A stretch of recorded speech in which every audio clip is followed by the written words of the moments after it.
Bernard Collas. Bonjour Jean-Philippe. Professeur Bernard Collas, vous êtes professeur émérite à l'Université Paris-Dauphine, oui. Paris Université. Vous êtes une figure en France de la recherche en comptabilité. Voilà.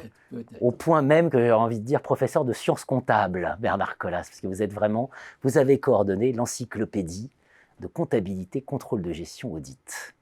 Il faut absolument qu'on parle plus de comptabilité. Hein, c'est très important. Donc on va faire un grand tour d'horizon ensemble, autour de la comptabilité. Et premier temps, on va discuter ensemble recherche en comptabilité depuis 1929. Alors évidemment, la date parle à tout le monde. Voilà, la grande crise, 1929, vous nous dites en fait, c'est le point de départ finalement de la recherche en comptabilité. Oui, on peut dire que c'est le point de départ de la recherche moderne en comptabilité, car il y avait eu bien avant, de la part des praticiens, une réflexion qui a fait avancer la pratique comptable. Mais la crise de 29 a été une crise boursière, bien évidemment, une crise économique, une crise sociale, mais aussi une crise de l'information comptable. Si les investisseurs boursiers ont été si surpris par la survenance de la crise, c'est tout simplement parce qu'on les avait très mal informés, peut-être même qu'on les avait trompés. Donc la crise de 29 a suscité de l'intérêt pour la normalisation comptable. Et c'est l'Organisation des comptables libéraux américains qui a pris l'initiative de cette normalisation en créant un comité de normalisation, peut-être le premier comité de normalisation dans le monde. Et pour faire fonctionner ce comité de normalisation, ils ont fait appel tout simplement à des professeurs de comptabilité, à ces professeurs qui enseignaient déjà dans les universités américaines depuis la fin du 19e siècle.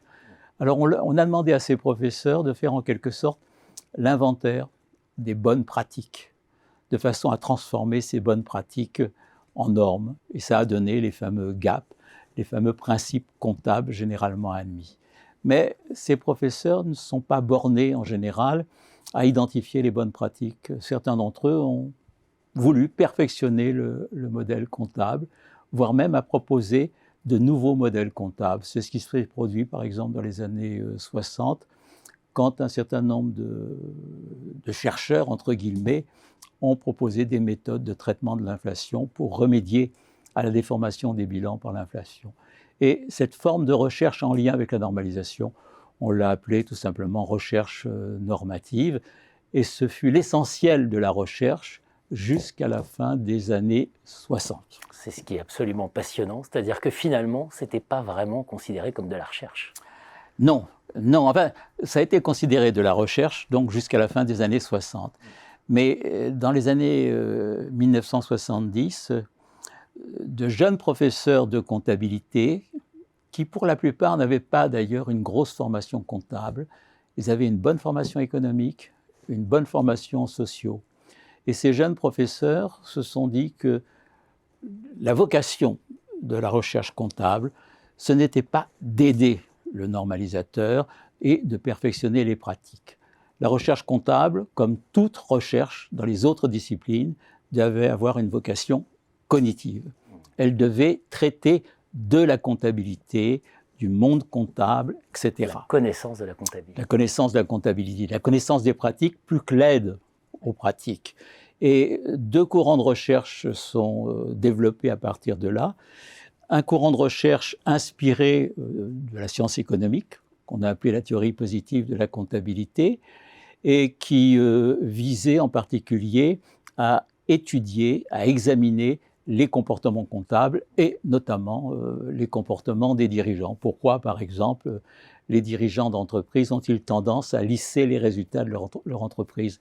Pourquoi ont-ils tendance, dans certaines situations, à manipuler ces résultats?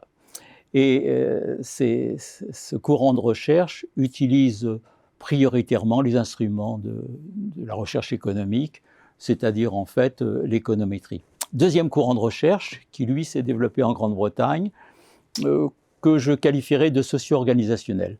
Deuxième courant de recherche s'intéresse aux interactions entre la comptabilité au sens large et son environnement économique et social.